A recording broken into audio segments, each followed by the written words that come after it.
Now, the United States has charged Hamas leader Yahya Sinwar and several other prominent figures in the Palestinian group in connection with its deadly attack on Israel on October 7 last year. The Justice Department says it was indicting 6 Hamas members with 7 charges, including the murder of U.S. citizens, conspiracy to finance terrorism, and use of weapons of mass destruction.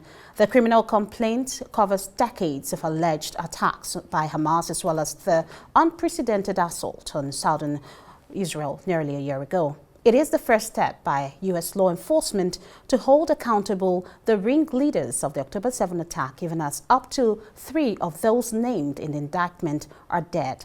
The new Hamas leader believed to be hiding in an underground tunnel somewhere in Gaza. Today, the Justice Department unsealed charges against Yahya Sinwar and other senior leaders of Hamas for financing and directing a decades-long campaign to murder American citizens and endanger the security of the United States. As outlined in our complaint, those defendants, armed with weapons, political support, and funding from the government of Iran and support from Hezbollah, have led Hamas's efforts to destroy the state of Israel and murder civilians in support of that aim. In its attacks over the past 3 decades, Hamas has murdered or injured thousands of civilians, including dozens of American citizens. In the early morning hours of October 7th of last year, Hamas, led by these defendants, committed its most violent, large-scale terrorist attack to date. During the attack, Hamas terrorists murdered civilians who tried to flee and those who sought refuge in bomb shelters. They murdered entire families. They murdered the elderly, and they murdered young children. They weaponized sexual violence against women. On October 7th, Hamas terrorists murdered nearly 1,200 people, including over 40 Americans, and kidnapped hundreds of civilians. They perpetrated the deadliest massacre of Jews since the Holocaust. This weekend, we learned that Hamas murdered 6 more hostages, including Hirsch Goldberg Poland, a 23-year-old Israeli American. We are investigating Hirsch's murder and each and every one of the brutal murders of Americans as acts of terrorism. We will continue to support the whole-of-government effort to bring the Americans still being held hostage home. The charges unsealed today are just one part of our effort to target every aspect of Hamas's operations. These actions will not be our last. The Justice Department has a long memory. We will pursue the terrorists responsible for murdering Americans and those who illegally provide them with material support for the rest of their lives.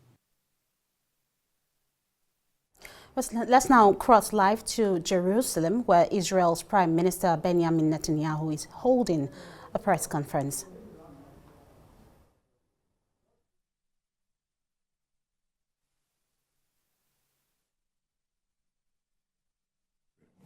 Where you have 35,000 Hamas terrorists, 50 meters above ground, 50 meters below ground, in the most intricate and complex underground terror tunnel network on Earth.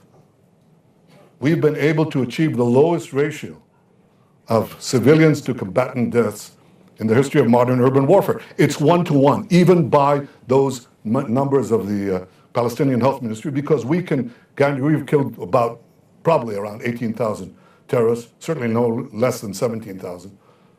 So the ratio is about 1-to-1. But recently, it's gone down precipitously. You know when? We went into Rafah. And you remember what the international community and the international press and many of you reported before that.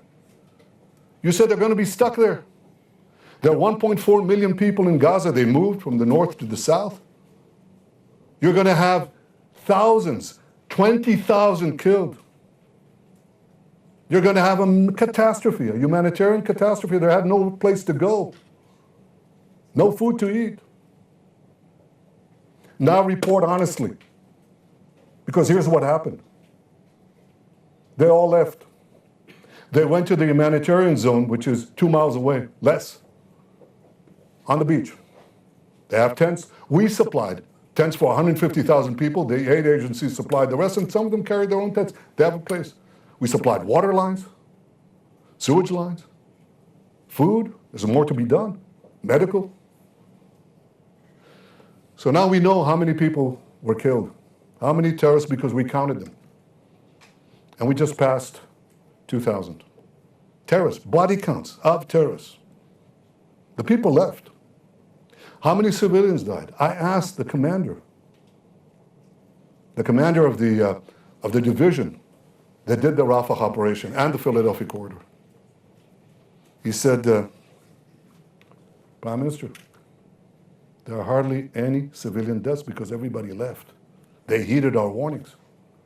But he said there were probably 24, and most of them occurred, 24, and most of them occurred when one of our bombs hit a Hamas ammunition depot that was planted inside a residential area. 40 people died, about 20 were terrorists, but 20 were civilians. And he said that's most of the deaths. That's the lowest ratio of non-combatants to combatants in the history of urban warfare. That's it. Now report honestly, because you accused us of something that is outrageous. And in fact, the accusations against us are outrageously false. Humanitarian aid? 1 million trucks of aid, 1 million tons of aid? 700,000 tons of food? A deliberate starvation policy? You can say anything. Doesn't make it true. You repeat a lie over and over and over again. It assumes the cachet of self-evident truth, but it's false. Israel is doing, and the Israeli army is doing, something that no other army has done in history and will continue to do that. I'm not going to change my policies. Humanitarian policies, vaccination policies, combat policies to minimize civilian casualties. In BBC News. Mr. Prime Minister, Anthony Blinken said he heard directly from you that you had endorsed a clear schedule and locations for the withdrawal of troops. Did you tell him that you would withdraw troops from the Philadelphia corridor at any point in a deal? No, I said I think you're conflating here two things. Number one, I agreed to reduce the number of troops along the Philadelphia corridor, okay? Because we don't need a division and a half on this 8-mile corridor. We don't need that, okay? They can both protect themselves and prevent the smuggling of terrorists, of hostages outside, and keep the corridor intact and prevent its porous perforation. So we don't need that much. And I said we can reduce the number of troops, and we did. But I think the other thing they're asking is what happens in phase 2, okay? We are talking about phase 1, 42 days. We stay there, it's obvious. Again, in somewhat reduced presence because we don't need as large a force.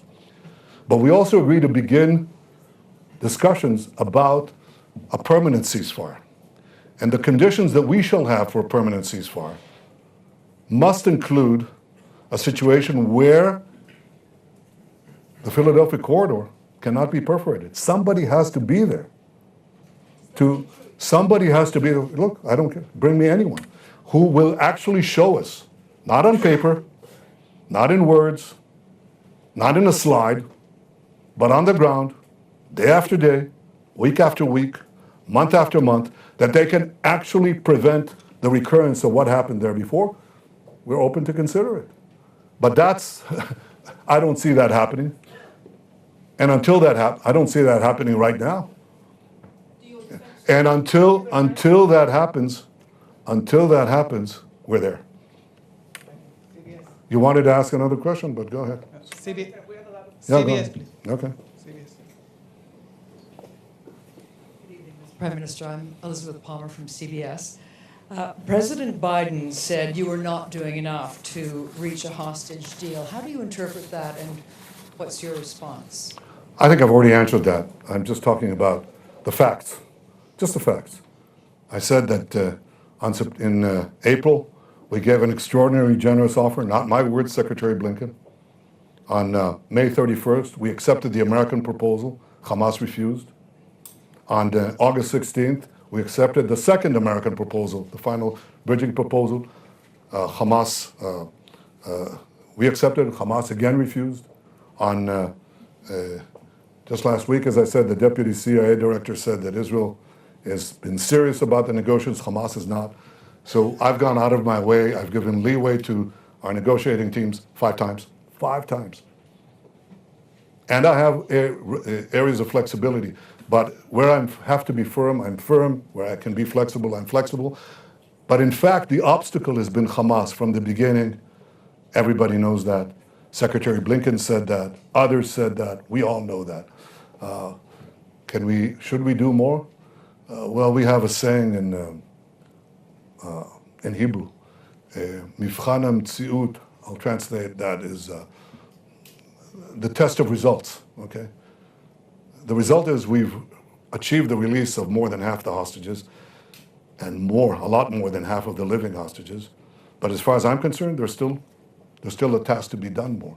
And yes, we'll do more because I'm committed to getting them out, all of them. And we'll get them out in the right combination of military pressure, negotiating pressure, and negotiating flexibility where we can be. That is the truth. So I would direct the pressure and the rage where it belongs on those who took these hostages, those who keep them in those dark dungeons, and those who massacre them in cold blood. It's Hamas, it's Sinwar. Thank you. Bloomberg, Dan Williams. Thank you. Dan Williams from Bloomberg. Back in April, you said Israel was but a step away from victory. A month later, your national security advisor said the war would last into 2025. Now, a few months on, where do things stand? When will this war end? And a related question, please. A year ago, you were fitted with a pacemaker. I believe at times you were fitted with a halter to monitor the pacemaker. You said yesterday you sleep 2 hours a night. In your televised briefing, you get a couple hours sleep. Did I say 2 hours a night? I'll correct that. That may have been in jest. Nonetheless, you're under enormous stress. Given the course of the war, given it appears to be open-ended, given the march of time, do you believe you're in a position to sustain the management of this war? Sorry, your first question was? First question was about the timeline for the war, given that you said in April it was a step away from victory, and then a month later, your national security advisor said it would last into the coming year. Thank you. What I said, or what I meant to say, was that we're a step away from the critical thing that will pave our way to victory. I didn't think that we could have this victory if we didn't go into Rafah. And I withstood quite a bit of international pressure and American pressure to go into Rafah and to Philadelphia. I thought there's no way we can end this war without it, for the reasons I explained. So we did it. I said this before we completed this task. And we did indeed complete this task, and now we're in a position to destroy Hamas militarily. There's still work to be done to destroy its governance capability. Primarily, I don't want to run Gaza. Israel's Prime Minister Benjamin Netanyahu there live in Jerusalem. We'll have more updates in our subsequent bulletin.